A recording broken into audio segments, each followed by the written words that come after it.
जय मसीह की आप सभी को। उम्मीद करता हूँ आप सभी लोग इस लॉकडाउन के हालात में बहुत अच्छे होंगे, सही सलामत हो गए। प्रभु ने आप सभी को संभाल के रखा होगा।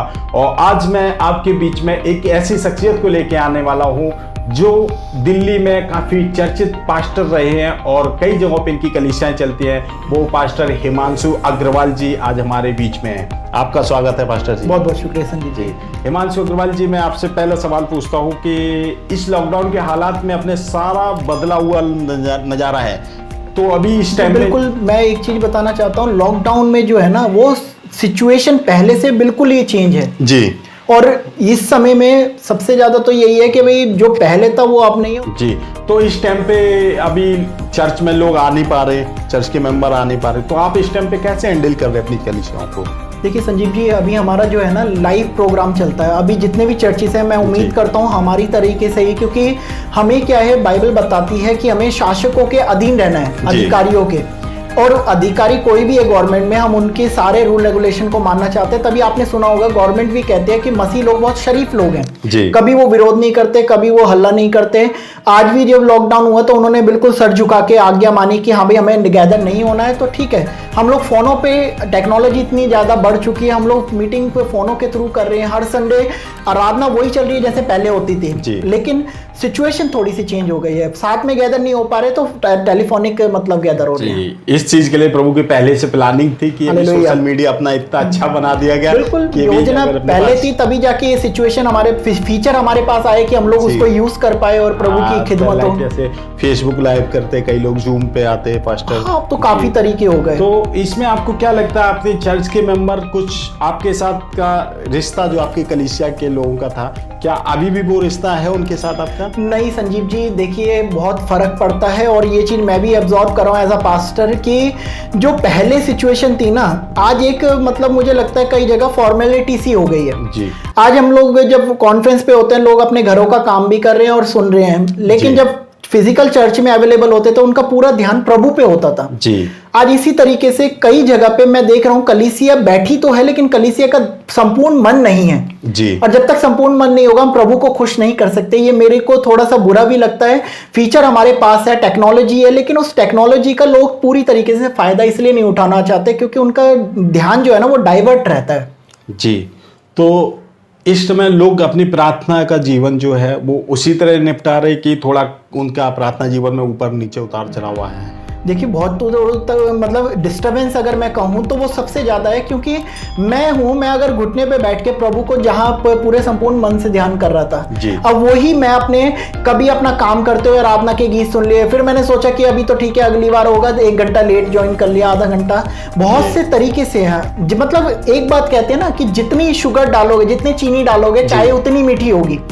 अब वही चीज़ है, आप जितना प्रेम प्रभु के साथ दिखा रहे हो, आप बाय टेलीफोनिक हो, आप बाय फिजिकल हो, वो आप पे डिपेंड करता है कि आप कैसे प्रेम में परमेश्वर में हो। कई लोग चर्च में होके भी परमेश्वर को वो इबादत नहीं देते जो घर में बैठ के दे देते हैं। कई लोग घरों में बैठ के इसलिए नहीं दे पा रहे, उनके पास सिर्फ एक्सक्यूज है कि हम लोग तो टेलीफोनिक में हमें वो चीज नहीं मिल पा रही जो हम लाइव अपने बैठे होते थे जी, फिजिकली जी। तो अपने दर्शकों में मैं क्या ये कह सकता हूं कि आप अपने घर पे खुद प्रार्थना करें?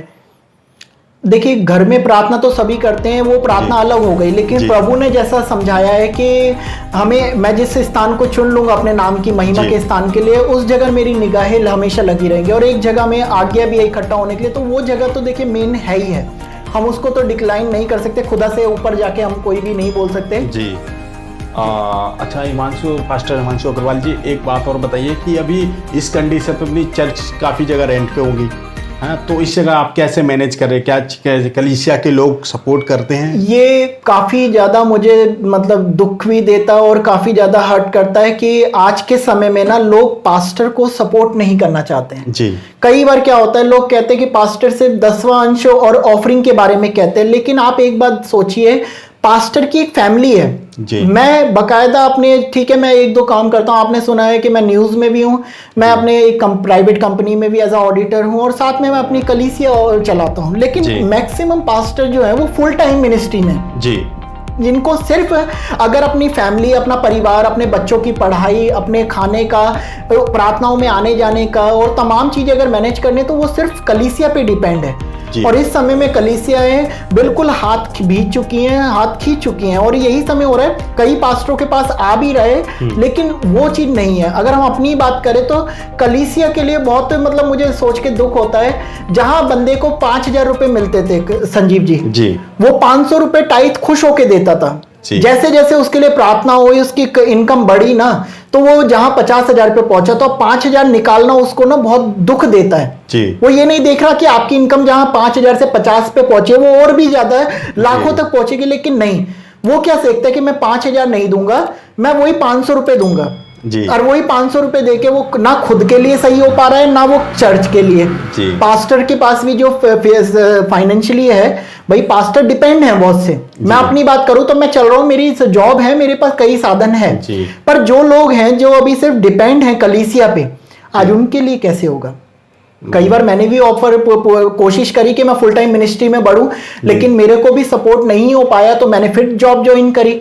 मैंने अपनी टाटा मोटर्स की जॉब छोड़ी सिर्फ फुल टाइम मिनिस्ट्री के लिए, लेकिन जब मुझे लगा मेरा फैमिली सफ़र कर रहा है, मेरा कैरियर सफ़र कर रहा है, और सबसे मेन बात तो मैं अपने पूरा डेडिकेट नहीं हो पा रहा हूँ। जो प्रार्थना मैं जॉब पे जाके करता था वो शायद मैं पूरा होने के बाद भी, क्योंकि मेरा ध्यान में सिर्फ लगा हुआ है कि मैं घर कैसे चलाऊँ, मेरा खाना खत्म है आने जाने की, और मैं प्रार्थना कर रहा हूँ। कई लोग कहेंगे आप प्रभु से मांगो, प्रभु से मांग रहे, लेकिन कई हद तक परमेश्वर ने यह भी कहा है कि यदि किसी को घटी हो तो, और तू उसे कहे जा तेरा कल्याण होगा, और उसे खाने की वस्तु ना दे तो तेरे बोलना बेकार है जी। तो यही सब चीजें कि भाई कलीसिया के पास्टरों को मैं यही कहूंगा कि उनके पास अभी प्रॉपर कई है मैक्सिमम जिनको सपोर्ट आ रहा है, लेकिन हमारे बीच में बहुत से निचले स्तर पे जो काम कर रहे हैं, जिनके पास कलीसिया इतनी बड़ी नहीं है, इंडिपेंडेंटली काम कर रहे हैं, तो उन लोगों की बहुत सी अभी सिचुएशन खराब है। जैसे कि आपने बताया कि आपने जॉब छोड़ी, पास्टर बने, उस टाइम पे आपने जॉब छोड़ी जी।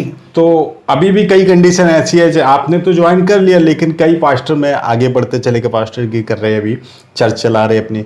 तो इस टाइम पे क्या उनको कोई जॉब है या कोई आपकी कोई मतलब क्रिश्चियन संस्था है जो सपोर्ट कर रही है इस टाइम पे? बिल्कुल नहीं। देखिए, संस्था के बारे में तो मैं बहुत क्लियर बोलूंगा। संस्था सिर्फ अगर आपको अगर 500 रुपए भी दे रही है ना, तो वो 500 रुपए में आपका घर नहीं चल सकता। आज बहुत सी संस्थाओं के मैं नाम नहीं लूंगा, वो फोटो ही खींचती हैं, वो डॉक्यूमेंट तैयार करती हैं, वो शर्त कंडीशन ऐसी लगा देती है, अगर कोई 6,000 7,000 दे रहा है तो वो पास्टर को इतनी जगह घुमाने के लिए काम कर देंगे और उसका कन्वेंस ही लग जाएगा जी। बहुत सी चीजें हैं। पास्टर की लाइफ ना आसान नहीं है संजीव भाई जी। जैसा बहुत से कलीसिया के लोग सोचते हैं पास्टर तो करोड़ों कमा रहा होगा, वो दिखता लगता है, क्योंकि पास्टर को क्या है, हमेशा एक कई फोटो भी आई हैं, पीछे तीर लगे हुए हैं, कोई खंजर मार रहा है, सब चीजें हो रही हैं, लेकिन पास्टर के फेस पे हमेशा स्माइल होगी। वो अपने दुख को इसलिए छुपा के रखता है कि कलीसिया खुश रहे, कलीसिया विश्वास से भटके नहीं। लेकिन इस वक्त में कलीसिया सोचती है कि नहीं, पास्टर बहुत ज्यादा कमा रहा है, पास्टर तो हमारे इसलिए नहीं कर रहा, बल्कि वो देने की जगह ना कलीसिया पास्टर से ही उम्मीद करके बैठ जाती है कि पास्टर उन्हें सपोर्ट करे, जबकि हकीकत कुछ और होता है। एक देखा जाए तो पास्टर एक चर्च का अगुवा होता जी, चर्च को लीड करने वाला अगुवा होता। तो क्या चर्च के जिन लोगों को लीड करता है वो उसकी बात को, पास्टर बात को नहीं मानते? देखिए, आजकल ना मॉडर्न टाइम है, ठीक है, पहले के जो विश्वासी थे आज नहीं है, इसलिए पहले जो काम होते थे वो नहीं हो रहे हैं। आज मैक्सिमम कलीसिया है, चर्च जा भी रहे हैं, ठीक है, लॉकडाउन से पहले भी जा रहे थे, लेकिन वो परेशान है, बीमारियों में है, दुखी है। इसका रीजन क्या है? वो क्या परमेश्वर बदल गया है? नहीं, परमेश्वर नहीं बदला, बदल हम लोग गए हैं। जो पहले हमारा प्यार था ना, वो आज प्रभु से उतना नहीं है। हम प्यार कर रहे हैं शर्तों के हिसाब से। प्रभु तू मुझे बरकत देगा, मैं उपवास कर रहा हूं, और भी ऐसे कई ऐसे एक्सक्यूज हैं। तो आज शर्तों का प्यार है, और शर्तों का प्यार मुझे नहीं लगता कि कभी बरकत को लेके आ पाएगा। तो आज्ञा तो ये है कि बहुत से लोग सोचते हैं इन्होंने बोल दिया, ठीक है, अब हम अगर कोई आज्ञा सिखा रहे हैं तो वो दूसरे को फोन मिला के पास्टर जी मेरे लिए दुआ कर देना, उनका काम हो गया, वो कहेंगे हम इनकी बात नहीं मानेंगे। लोग डाइवर्ट जिस तरीके से, आज इस संडे इसमें, कल दूसरे में, परसों किसी में, आज्ञाकारी बहुत कम विश्वासी हैं। ऐसा नहीं मैं कह रहा हूं कि नहीं है, हैं, लेकिन बहुत कम है। अच्छा, एक अपने पास सवाल आया है, ये गाजियाबाद के पास में आपका हापुड़, वहाँ से सवाल आया है कि चित्रा पास्टर, मतलब सिस्टर है पास्टर चित्रा, इनका सवाल है क्या इस टाइम पे इनको चर्च का जो रेंट है उसको अभी चर्च क्लोज कर देनी चाहिए? कब उम्मीद क्या है, लॉकडाउन कब तक खुलेगा, लोग मेंबर उसके पास? देखिए, मैं तो ये कहूंगा कि कलीसिया अगर है उनके पास, कलीसिया में लोग हैं, तो उन्हें पहले उनसे बात करनी चाहिए, क्योंकि अगर ये डायरेक्ट क्लोज करेंगी तो लोग पहले मतलब ऑब्जेक्शन यही उठाएंगे कि आपने हमसे क्यों नहीं पूछा। जी।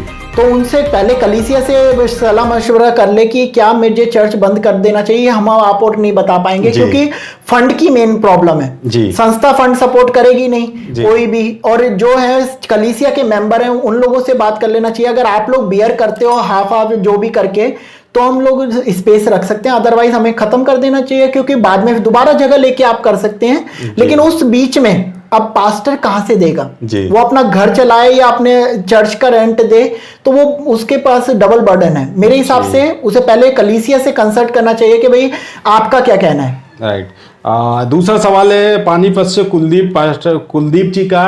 इनका कहना है कि पास्टर जी, क्या इस महामारी के कोरोना के समय में इससे परमेश्वर की क्या मर्जी है?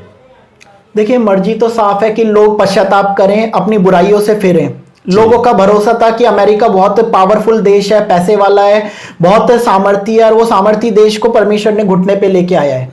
वो इसलिए नहीं लाया कि परमेश्वर उसका विरोधी है। परमेश्वर इसलिए करता है, कोई भी ताड़ना आई, 99 नगर के लोगों को परमेश्वर ने योना के जरिए कहला भेजा कि भाई मैं इसे उलट दूंगा जी, ठीक है। लेकिन उसके लिए परमेश्वर की एक योजना थी कि तुम पश्चाताप करो जी। ये जो आई है, ये कोरोना एक फर्स्ट स्टेप है, मैं ये मानता हूं। मेरा जो मानना है और बहुत से जो स्कॉलर हैं उनका ये कहना है कि भाई आप इसे स्टार्टिंग ही समझें, इससे बड़ी बड़ी चीजें अभी होनी बाकी है।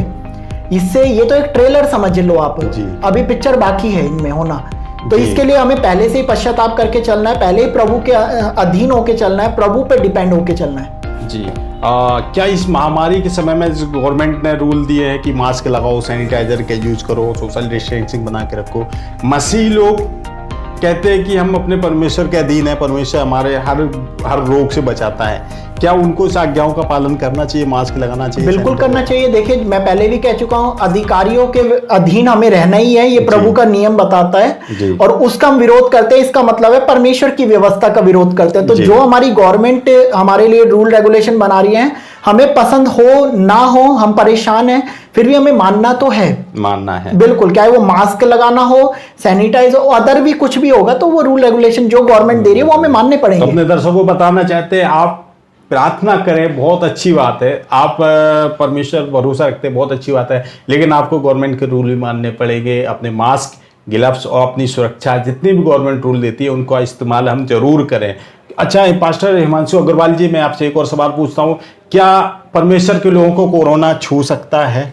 बिल्कुल छू सकता है। ऐसा कोई कवच नहीं है कि हम लोगों के साथ में आके वो दूर हो जाए, क्योंकि बाइबल में एक वचन मैं आपको फिर बताऊंगा, मैं वचन से ही ज्यादातर क्लियर करता हूं कि आंधियां आएंगी, तूफान आएंगे, और वो तुम्हारा क्या होगा, अगर तुम्हारा वचन में नींव डली हुई है ना जी, तो वो बचे रहोगे, वो छुएगी और निकल जाएगी जी। लेकिन जो बालू पे बनाता है घर, वो क्या होगा, आंधी आएंगी, तूफान आएगा और वो ढह जाएगा जी। अब जितने लोग तमाम संसारिक चीजों पे विश्वास करके बैठे हैं, या अदर कोई सोच है, प्रभु से हट के है, तो वो ढहना ही ढहना है, ठीक है, वो बच नहीं सकता। जो दृढ़ चट्टान पे घर बना के बैठा है, जो वचन बेस पे है, वो बचेगा जी। मैं अपने दर्शकों को बताना चाहता हूं, अगर आप भी इस धोखे में हो कि परमेश्वर का नाम लेने से आप बच जाएंगे, ऐसा नहीं है। बिल्कुल सही, क्योंकि परमेश्वर का नाम हमें कोई ऐसा कवच नहीं दे रहा। परमेश्वर चाहता है एक क्रूस उठाओ और आगे बढ़ो, ठीक है, संपूर्ण मन पे उस भरोसा करो, और हमें अपना क्रूस लेके चलना है। हमें ये देख के चलना है, अगर कोरोना भी होता है तो भी मैं प्रभु की महिमा करूंगा जी। कोरोना आएगा, एक सिस्टर अनीता है, आपने देखा सबसे पहले वो ठीक होके गई, उन्होंने खुद एबीपी न्यूज वालों को गवाही दी, तमाम मीडिया के सामने कह दिया, मेरे यीशु ने जब मुझे कोरोना हुआ तो मैंने उनकी बाइबल पढ़ी और मेरे इतना चंगाई मिलती थी, उससे सामर्थ्य मिलता था, और मैं उससे चंगी हुई हूँ। और उन्होंने देखो परमेश्वर में अपने मौत को हराया, कोरोना को हराया। तो यही सब चीजें, अब कई लोग कहेंगे नहीं कोरोना तो आएगा ही नहीं, तो ऐसा नहीं है। अच्छा, अपने मसीह लोग, हम लोग विश्वास करते कि यीशु का लहू हमें सारे रोगों से और सारे पापों से शुद्ध करता है। तो इस टाइम पे क्या सैनिटाइजर और यीशु का लहू से हम कंपेयर कर सकते हैं? मैं कभी नहीं कहूंगा, क्योंकि यीशु का लहू हम आत्मिक रूप पे बोल रहे हैं, सैनिटाइजर हम फिजिकली, ठीक है, हमें दोनों को बेस बना के चलना है। पौलुस कहता है मैं आत्मा से भी प्रार्थना करूंगा और मैं दिमाग से भी करूंगा, बुद्धि से भी करूंगा। तो ये अगर मैं कहूं कि सिर्फ बुद्धि से कर लूंगा तो और आत्मा से नहीं करूंगा तो भी गलत है। आत्मा हमें बैलेंस बना के ही चलना है। जो संसारिक तौर पे हमें मानना है वो तो मानना ही है, और जो आत्मिक है वो आत्मिक के लिए तो है ही है, आत्मिक के लिए, मतलब शारीरिक और आत्मिक का। बिल्कुल, हम इसमें ये नहीं कह सकते कि नहीं यीशु के लहू से मैं पवित्र। हाँ, आपके पास सैनिटाइजर की खरीदने की नहीं है हिम्मत, तो आपके पास नहीं है तो आप प्रार्थना कर सकते हैं, ठीक है, आप नहीं खरीद पा रहे हैं, लेकिन आप पे पैसा है, आप फिर भी कह रहे हैं नहीं मैं तो अपने प्रभु के लहू से ही करूंगा, सैनिटाइजर नहीं। तो ये चीजें कई हद तक अंधविश्वास, ओवर स्पिरिचुअल। हमेशा जो लोग मरते हैं ना, स्पिरिचुअल नहीं मरते, वो ओवर स्पिरिचुअल, जिनको लगता है कि नहीं मैं तो ऐसा कर दूंगा तो हो ही नहीं सकता, तो वो 30 मार का हमें नहीं बनना। हमें अपना नॉर्मल बेस लेके चलना है, जो नॉर्मल हमारा विश्वास है। जी, कई लोग ये सोच के चलते हैं हम तो प्रभु में आ गए, हम तो प्रभु में, हमारे पास तो ग्रीन कार्ड है, हम स्वर्ग में जाएंगे, ऐसा नहीं है। काम करोगे तो स्वर्ग में जाओगे, काम नहीं करोगे तो नरक ही है तुम्हारे लिए भी। संसारिक लोग से बुरे आज के टाइम में अगर मैं देखूं तो विश्वासी लोगों का जीवन चल रहा है। संसारिक लोग बिना आज्ञा के प्रेम करते हैं, लोगों का साथ देते हैं। प्रभु के लोग क्या करते हैं, दोष लगाने के लिए, एक दूसरे को नीचा दिखाने के लिए सामने आते हैं, साथ देने के लिए सामने नहीं आते। और ये मैं बहुत एक्सपीरियंस के साथ कह सकता हूँ। कोई आके डिबेट करना चाहे, मैं उसको भी खुला चैलेंज करता हूं, आप आए और मेरे एक्सपीरियंस के साथ, मेरे कॉन्टेक्ट्स के साथ, तमाम चीजों में मैं आपको बताऊंगा। मुझे ऐसा लोग नहीं है जो आप लोग नहीं जानते जी। इस समय मैं एक गारंटी के साथ कहता हूं, मसीह लोग सबसे ज्यादा विश्वास में गिर रहे हैं इस वक्त, और प्रभु की आज्ञाओं में। क्यों? सिर्फ हालेलुया प्रेज द लॉर्ड कहने से अगर स्वर्ग मिलता ना तो हर कोई वहां पे ही पहुंचा दिखता। अन्य जाति क्या है? पौलुस कहता है तुम मुझे अपने विश्वास बातों से दिखाओ, मैं तुम्हें अपने काम करके दिखाऊंगा जी। तो कामों से विश्वासी बनना है, नाम से नहीं बनना। अपने पीछे मसीह लगा लेने से हम उद्धारकर्ता नहीं बन गए। हमें अगर कोई घर में परेशान है ना तो उसके पास उद्धार लेके जाना अपने कामों से, अपनी चीजों से जी। चीजें तो मेरे पास मेरी सेव है। मैं कह रहा हूँ भाई संदीप, खुदा आशीष दे, जाओ बरकत हो, तुम्हारे को खाना मिले, ये मिले, मैं रोटी नहीं दूंगा तुम्हें अपनी। तुम्हारे लिए क्या काम? पहला पतरस में ये साफ लिखा है, मुझे अपनी चीजों से भी प्यार करना, तुम्हारे सपोर्ट करना है, बातों से भी करना है। लेकिन आज मैक्सिमम लोग जो है वो बातों के बन के रह गए हैं, और इसलिए बातों से कुछ होने वाला नहीं है जी। अच्छा, इसमें हम ये भी देख सकते हैं, बाइबल में एक जगह वचन लिखा हुआ है कि कई लोग होंगे मुझे हे प्रभु कह के पुकारेंगे। बाइबल में लिखा है कि तुम मुझे हे प्रभु क्यों कहते हो जब मेरी आज्ञा नहीं मानते। वही बात आ गई कि आज्ञा माननी है। अगर बाइबल पढ़ेंगे तो आज्ञा मानेंगे। मैक्सिमम लोग तो बाइबल के लिए समय ही नहीं निकाल पा रहे हैं, क्योंकि आजकल व्हाट्सएप, फेसबुक और बहुत सी ऐसी चीजें हैं। जो मेन बात है वही चीज मैं कहूंगा संदीप जी, परमेश्वर बातों में बहुत बड़ा है। आज सबकी बातों में वो ये कहेंगे मेरा परमेश्वर बहुत बड़ा है, मैं परमेश्वर को पहला दर्जा देता हूं। पर जहां पहले बाइबल पढ़ने के आएंगे ना, वो पहले बाहर ही जाएंगे, वो पहले व्हाट्सएप चलाएंगे, वो पहले फेसबुक चलाएंगे। तो हम देख लेते हैं हमारी बातों से तो मैं प्रभु को पहला दे रहा हूं, लेकिन कामों से मेरी संसार पहले हो रहा है। और संसार से मित्रता करनी, प्रभु से बैर रखना है जी। अच्छा, फर्स्ट हिमांशु अग्रवाल जी, एक और सवाल है आपसे कि बाइबल भजन संहिता 91 में लिखा हुआ है कि तेरे एक और 1000, दूसरी ओर 10,000 गिरेंगे, लेकिन वो तेरे पास नहीं आया। महामारी आएगी जो दिन दोपहर को उजाड़ती है। तो क्या हम इस कोरोना को मान सकते हैं ये महामारी वही महामारी है कि इससे और आने सर ये भी है और इससे ज्यादा भी आएंगी। और इस समय मैं ये वचन से अगर बताऊं तो आप और मैं, अभी ये बताइए 4-5 महीने हो गए, हम सब जगह बाहर भी हम सोशल वर्क कर रहे हैं और सब जगह घूमे हैं। बहुत से लोगों ने अपने आप को घरों में बंद कर लिया, उनको कोरोना हो चुका है, लेकिन हम बाहर घूम रहे हैं तो प्रभु ने हमें बचा रखा है ना जी।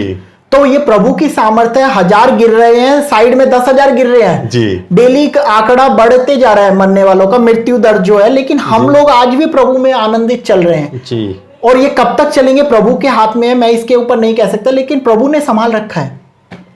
इसका हम कह सकते हैं कि तुम मुझ में बने रहो, प्रभु कहते हैं तुम मुझ में, तब मैं तुम में बना रहूंगा। तो ये हमें पहले ही तो करना है। अब लोग क्या चाहते हैं, एक चीज और बताऊंगा, उत्पत्ति की किताब 12वां अध्याय, इब्राहिम को जब प्रभु ने बुलाया तो सबसे पहले क्या उन्हें आशीष दी या आज्ञा दी?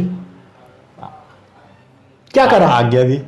परमेश्वर चाहता है पहले आज्ञा मानो तब मैं तुम्हें बरकत दूंगा। इब्राहिम को पहले 3 वर्षों में, 2 वर्षों में कहा अपने पिता के, अपने कुटुंब के, अपने इन घरानों को छोड़ के जिस देश को मैं तुझे दिखाऊंगा उस पे जा। बाद में उसे कहा तब मैं तेरा नाम बालू के किनकों के समान, बहुत सी फिर वो आशीषों की चर्चा करी। लेकिन आज हम क्या देखते हैं, लोग आशीष लेना चाहते हैं और आज्ञा को थोड़ा कान बंद करना चाहते हैं। तो यही सबसे ज्यादा हो रहा है, आज्ञा मानो आशीष खुद आएगी जी। भविष्यवाणी कर दो। मेरे पास बहुत से लोग कॉल अभी भी करते हैं, पास्टर जी आगे क्या होगा, भविष्यवाणी करके बताओ। भविष्यवाणी करने के लिए जीवन अपना खुद अपना अच्छा बना लो, भविष्यवाणी पॉजिटिव ही रहेगी। तुम अपना बाइबल के बेस में अच्छे परमेश्वर की आज्ञा मानो, सब चीजें नहीं मान सकते, मैक्सिमम मानने की कोशिश करो, तुम्हारे साथ कल्याण ही होगा। ये बात खुद मैं कहता हूं, लेकिन लोगों का ध्यान रहता है उनके लिए कह दूं कल तुम्हारी गाड़ी बन जाएगी, कल तुम्हारा बंगला आ जाएगा, तो ऐसा नहीं होने वाला। ऐसा बिल्कुल नहीं। चलो लास्ट में आप अपने हमारे दर्शकों को आप क्या संदेश देना चाहते हैं? देखिए मैं यही संदेश देना चाहता हूं, मसीह समाज में मजाक ना बनाए, प्रभु को बहुत समझ के, भय के साथ और दीनता के साथ। प्रभु क्या है, हमारे इससे प्रेम करता है, लेकिन प्रभु के प्रेम को कभी भी हल्का मत बना दीजिए, क्योंकि आज के समय में ना परेशानियां हैं। अपने प्रेम को आप सिर्फ कहते हैं मैं प्रभु से प्रेम करता हूं, बाइबल बताती है तुम यदि मुझसे प्रेम करते तो उससे भी प्रेम करते जिसको मैंने भेजा है। आपका पड़ोसी के घर में खाना बना नहीं बना, आज आप लोग इतना अपना मन कठोर करके बैठ चुके हैं कि कोई किसी को देखना नहीं चाहता है, बल्कि परेशानी सुन के तो हम और अपने गेट बंद कर लेते हैं। हमें नहीं करना, हमें प्रभु के साथ बनना है, तो प्रभु के लोग जो आए हैं ना उनके नाम से, उनके साथ भी चलना है। और यही मैं कहूंगा, मैंने तो फेस कर लिया अपना सताव अकेले, मैंने तो अपने जैसे भी कलीसिया ने हमें सपोर्ट करा नहीं करा हमने फेस कर लिया, लेकिन कई ऐसे पास्टर हैं जिन बेचारों के घर में रोटी नहीं होती और प्रभु से प्रार्थना कर रहे हैं कैसे ना कैसे। आप अगर उन कलीसियाओं में है जिनके पास्टर के पास अभी काम नहीं है, आप अपने पास्टर के पास जाएं और जो आपसे बन पाए, कुछ मैं ये नहीं कहता लाख 2 लाख दो, आपके पास समाई जितनी है आप उस हिसाब से अपना टाइथ, अपना ऑफरिंग, अपनी तमाम चीजें अपने पास्टर के साथ सपोर्ट करें, क्योंकि पास्टर वो है जो अपने तमाम खंजर पीठ में खाता है, तीर खाता है और तमाम चीजें लेके भी स्माइल करता है। और मैं ये खुद करता हूँ, मुझे पता है हमारे घरों में कितनी भी प्रॉब्लम चल रही होगी, मैं अपनी कलीसिया को नहीं दिखाता, लेकिन कलीसिया को लगता है मेरे पास बहुत करोड़ों रुपया आ रहा है, तो ऐसा नहीं है। कोई आज के टाइम में कुछ नहीं देता, ये सब वहम है। और इसी को सोच के लोग सोचते हैं हम टाइथ और ऑफरिंग भी रख लें, और इसीलिए पास्टर लोग क्या होते हैं, ना जा पाते, ना अपने घर को चला पाते हैं। तो मेरा निवेदन आपसे यही रहेगा कि आप लोग अपने पास्टर, अपने बिशप, अपने लोगों को सपोर्ट करें। कई ऐसे भी हैं जिन्होंने अपनी बहुत जमीनें बना ली हैं, बहुत सी चीजें बना ली हैं, वो गलत है, वो मैं भी मानता हूं। जो अपनी संस्था पे संस्था खड़ी करे जा रहे हैं, लोगों की परवाह नहीं करे, वो गलत है, लेकिन हर कोई ऐसा नहीं है। निचले स्तर पे काम करने वाले लोग हैं जो फटे जूते और चप्पल से भी आराधना सेवा कर रहे हैं और कह रहे हैं प्रभु का नाम धन्यवाद हो। तो यही सब चीजें हैं। आप लोगों को परख की आत्मा है, परमेश्वर के लोगों के साथ चलें, और जितना आपका फर्ज है, वो गलत कर रहा है वो उसकी करनी, परमेश्वर न्याय करेगा ना। आपका जो फर्ज है आप वो जरूर करें। आपका कार्य है, अगर के आपके जो टाइथ है, आपका दसवांश है, आपका ऑफरिंग है, वो अपने भवन में देना है तो वो देना है। आप लोग अपने जरूर पास्टर को सपोर्ट करें। आगे न्याय करना प्रभु का काम है, वो करेगा। ऐसा नहीं है, परमेश्वर न्याय पक्षपात के साथ नहीं करेगा कि मेरा दास है तो मैं इसको नहीं ताड़ना दूंगा, बल्कि उसको डबल ताड़ना मिलेगा, क्योंकि उसके पास भेड़ों का भी बोझ है, अपना भी है। तो आप लोग न्याय करने वाले ना बने, आप दया करने वाले, दान करने वाले और बहुत सी चीजें करने वाले बने। यही मैं समझाना चाहूंगा। और बाकी कुछ गलत बोला हो तो आप लोग हमें क्षमा भी करना, इंसान है, गलती होती है। जी, आपने सुना पास्टर हिमांशु अग्रवाल जी को, और इन्होंने काफ़ी अच्छी परमेश्वर के वचन से हम सबको बताया, इस महामारी के समय में हमें कैसे रहना है ये भी इन्होंने बताया। और अगर आपके पास भी कोई ऐसे सवाल हैं जो आप पूछना चाहते हैं तो हमें कमेंट बॉक्स में करके जरूर बताएं, ताकि अगले हमारे जो मेहमान होंगे हम उनसे आपके सवालों को जवाब लेके आपके बीच हाजिर होंगे। और आपका धन्यवाद करते हैं। अगर आपको वीडियो पसंद आए तो इसको लाइक, शेयर, सब्सक्राइब करना जरूर